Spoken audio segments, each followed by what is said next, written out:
제2차 세계대전 영국군과 프랑스군으로 이루어진 연합군은 독일군에게 밀려 프랑스의 해안 덩케르크까지 밀리게 됩니다. 죽을 날만을 기다리고 있던 병사들에게 불어온 기적의 순간, 33만 8천 명의 연합군을 구출해낸 덩케르크 작전은 과연 어떤 이야기를 담고 있을까요? 그리고 크리스토퍼 놀란은 이 이야기를 어떻게 자신만의 방식으로 그려냈을까요?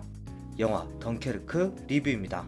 안녕하세요 여러분, 필빠입니다. 영화 덩케르크 보고 왔습니다. 총평부터 해보자면 이 영화는 전쟁 영화의 성공 공식을 모두 빗나갔지만 논란표 공식으로 또 한 번 성공한 듯 합니다. 다크나이트를 통해서 슈퍼히어로 장르도 이럴 수 있다는 것을 보여줬다면 덩케르크를 통해서는 전쟁 영화도 이럴 수 있다라는 것을 보여준 것 같습니다. 그렇다면 지금부터 본격적으로 영화 얘기를 해보죠. 우선은 마케팅 문구에서도 알 수 있다시피 덩케르크는 전쟁 영화의 탈을 쓰고 있지만 전쟁 영화라고 보기는 어렵습니다. 놀란 감독의 말대로 이 영화는 말 그대로 생존 드라마입니다. 보통 전쟁 영화의 성공 공식이 세 가지가 있죠. 카리스마 넘치는 리더, 동료애, 그리고 전쟁을 통한 성장. 이 세 가지가 완벽하게 지켜졌을 때 감동이 나오고 흥행을 할 수가 있습니다. 하지만 덩케르크에서는 이 모든 것을 볼 수 없습니다. 오히려 인간들의 생존을 위한 본능을 그리죠. 위기의 순간에 동료에게 총을 들이밀면서 먼저 나가보라고 하기도 하고, 또 병사들을 구출하러 갔던 배가 일단 우리도 살아야 쟤들도 살릴 수 있다 라고 하면서 결정적인 순간에 키를 돌리기도 합니다.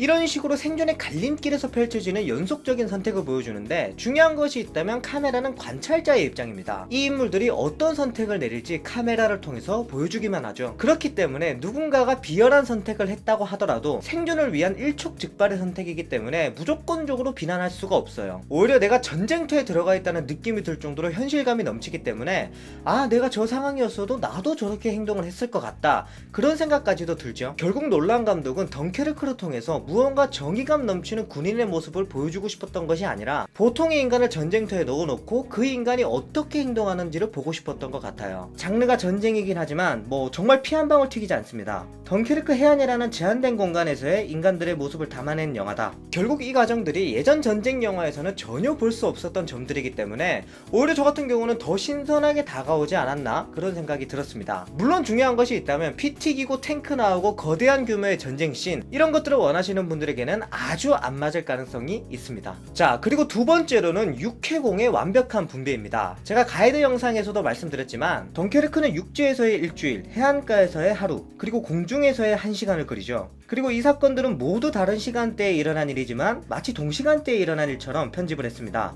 우리가 인셉션이나 인터스텔라에서 봤다시피 놀란 감독에게 시공간은 거의 장난감이나 같습니다. 하지만 놀란 감독이라고 해도 과연 덩케르크의 플롯을 성공시킬 수 있을까, 그런 의문이 있었는데 놀랍게도 또 다른 방식으로 또 성공을 거뒀습니다. 스포일러가 안 되는 선에서 예를 하나 들어드리자면, 공중에서 하나의 사건이 터지면 이 사건의 끝을 보여주지는 않습니다. 그리고 육지나 해변으로 돌아가서 관찰자의 입장에서 사건의 결말까지 모두 완성지어주죠. 그렇기 때문에 사건의 흐름을 유추하면서 보는 것도 이 영화의 관전 포인트 중에 하나입니다. 쉽게 말하면 누가 봐도 덩케르크는 놀란 감독의 영화다 라는 것을 바로 알 수 있죠. 다른 면에서 보자면 이런 플롯을 위해서 캐릭터 자체의 개성은 포기했다고 볼 수 있습니다. 물론 하려고 했다면 할 수도 있었겠죠. 하지만 놀란 감독의 인터뷰에서 알 수 있다시피 덩케르크는 대사가 극도로 적습니다. 영화가 시작하고 10분이 넘는 시간 동안 대사가 딱 2줄이 나올 정도로 적죠. 그리고 그 공백을 한스 짐머 작곡가가 자신만의 음악으로 채웁니다. 이렇다 보니까 영화를 정말 재밌게 보고 나왔는데도 주인공이 누군지를 모르겠어요. 심지어 톰 하디 같은 경우는 얼굴에 차고 있는 장비 때문에 눈만 보이다가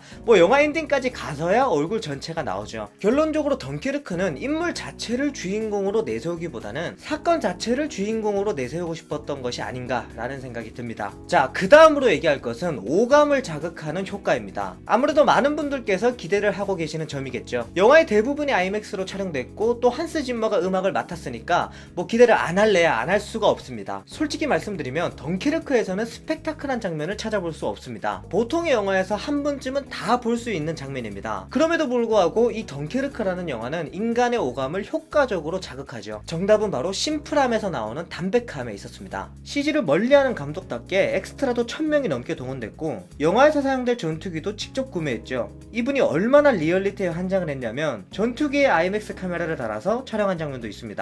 이뿐만 아니라 폭탄도 직접 터뜨리고 배우들도 진짜 바다에 던져서 촬영을 했다고 하죠. 그렇기 때문에 한 번씩 보다 보면 저거 연기가 아니라 진짜 아플 것 같은데 라는 생각까지도 들죠. 그리고 중요한 것이 있다면 바로 효과음입니다. 악마의 사이렌이라고 불렸던 슈트가 폭격기가 등장하는 장면이라든지 아니면 정말 급박한 상황에서 들리는 시계 초침 소리라든지 뭐 모든 것들이 사람을 미치게 만들죠. 쉽게 말씀드리면 덩케르크에서 느낄 수 있는 긴장감은 손에 땀을 쥐는 긴장감이 아니라 손톱을 물어뜯고 다리를 떨면서 보는 긴장감이라고 볼 수 있죠. 개인마다 다르겠지만 저 같은 경우는 후자를 선호하는 편입니다. 자, 어쨌든 여기까지 덩케르크에 관련된 이야기를 해봤습니다. 한 가지 드리고 싶은 말씀이 있다면 저는 정말 재밌게 봤는데 어쩌면 호불호가 갈릴 수도 있겠다라는 생각이 들었습니다. 그래서 선택과 생각을 잘 하시고 영화를 관람하시는 것이 좋지 않을까 싶습니다.